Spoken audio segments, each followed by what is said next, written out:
I need the scoop. A mother's instinct saves her toddler's life when doctors dismiss oxygen levels dropping to dangerous lows.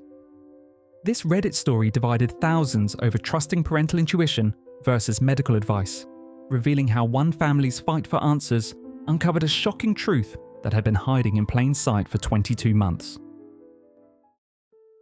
Just wanted to share what we went through this week in case it helps another parent trust their gut. My 20-month-old daughter had been sick with what looked like a typical viral infection. Fever, runny nose, fatigue. Her doctor suspected a virus and said to monitor her. But something felt off. She was sweating heavily in her sleep. Her heart rate was spiking up to 180 plus while resting.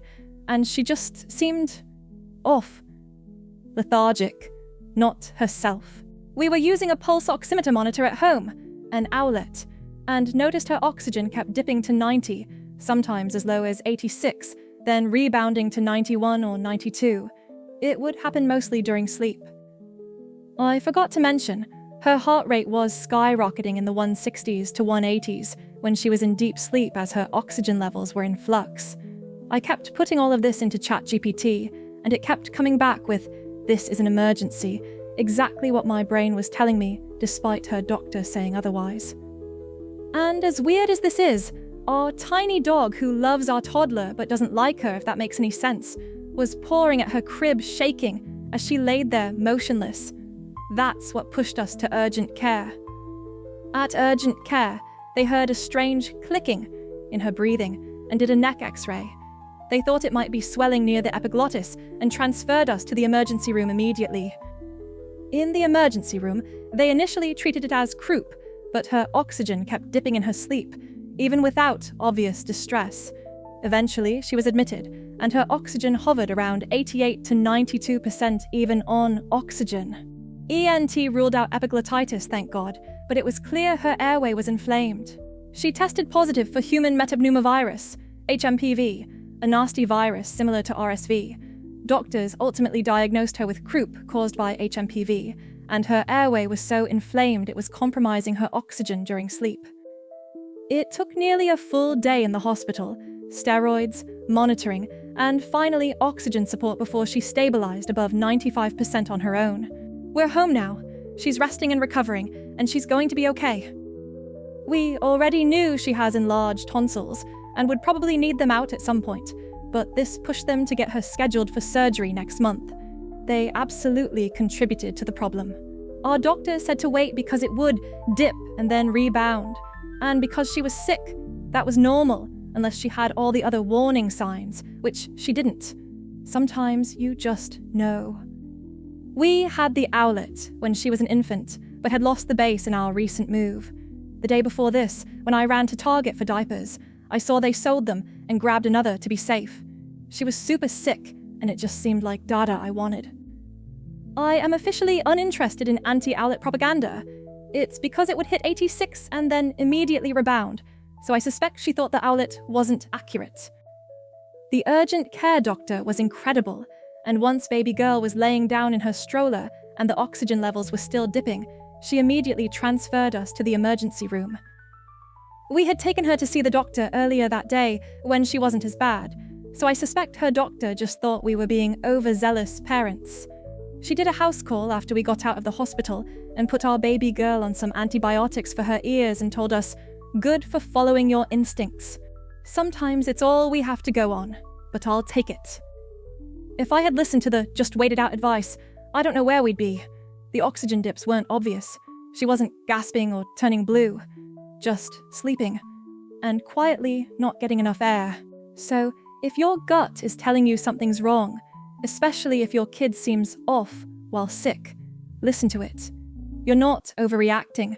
I had to advocate hard for care at multiple points, and I'm glad I did. The Reddit community overwhelmingly praised the mother for trusting her instincts, with many parents sharing similar experiences of having to fight for their children's care. The family scheduled the recommended tonsil surgery, hoping it would resolve the breathing issues once and for all. What the surgeon discovered during that routine procedure would finally explain 22 months of mysterious symptoms and close calls. A couple months ago, I posted about my daughter's oxygen dipping into the 80s while she was asleep. She had human metapneumovirus at the time, and the ER treated it as croup, but nothing ever fully explained why her oxygen kept crashing when she looked totally calm. We got sent home with the usual monitor and wait, but I never fully let it go. Last week, she had a scheduled tonsillectomy and adenoidectomy for ongoing sleep-disordered breathing, congestion, and constant snoring. During surgery, her ENT scoped her airway and found 3 major things: severe laryngomalacia, the tissue above her vocal cords was collapsing into her airway; moderate tracheomalacia, where her windpipe is weak and soft, making it prone to collapse; and tonsils rated 4+, with adenoids blocking 90% of her airway. The surgeon told us her tonsils were some of the biggest they'd ever seen in a child her size. They also performed a supraglottoplasty during the surgery, a procedure that trims the floppy tissue above the vocal cords to open the airway and prevent it from collapsing during breathing. It's the standard fix for laryngomalacia, done entirely through the mouth with no external cuts. Small procedure, huge difference. All of this was congenital. She was born with it, and suddenly everything makes sense. She's always been a noisy breather, even as a newborn. We were told it was normal. She didn't turn blue or gasp, so no one thought much of it. But one night, her owlet gave us a red alert. Oxygen was below 80. She was completely still. We woke her up. She cried, and the numbers came back up. Her pediatrician dismissed it as a fluke. Now I really don't think it was. We used the snoo. We followed every safe sleep recommendation. We were textbook, and I still can't stop thinking how close we might have come to something much worse without ever knowing. Laryngomalacia and tracheomalacia aren't direct causes of sudden infant death syndrome, but they are significant airway vulnerabilities. Add in massive tonsils, a virus, and deep sleep. The risk was real. We were discharged after just one night, and she's already breathing quieter and has more energy. But I can't stop thinking about the 22 months that passed before we knew. All that time, she was working harder to breathe than we realized.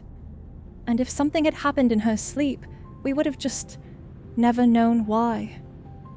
We feel incredibly lucky we caught this before something tragic happened. That one scope during surgery gave us the answers we didn't even know to keep looking for. Here's what we noticed looking back. She had noisy breathing since birth that was rattly, growly, and congested sounding. She snored even when not sick, breathed through her mouth especially while sleeping, and had stridor during illness. That's a high-pitched breathing sound, along with a clicking noise when breathing. Her breathing seemed labored or off, especially during sleep or colds. She seemed unusually quiet or still while sick or asleep, not visibly distressed, just still. She had chronic congestion that never fully went away. For feeding, she frequently coughed while drinking. That was just her baseline, not only when sick. She had audible gulping when drinking and a hard time swallowing foods like fruit skins or pulp. She also had a history of frequent colds or respiratory infections.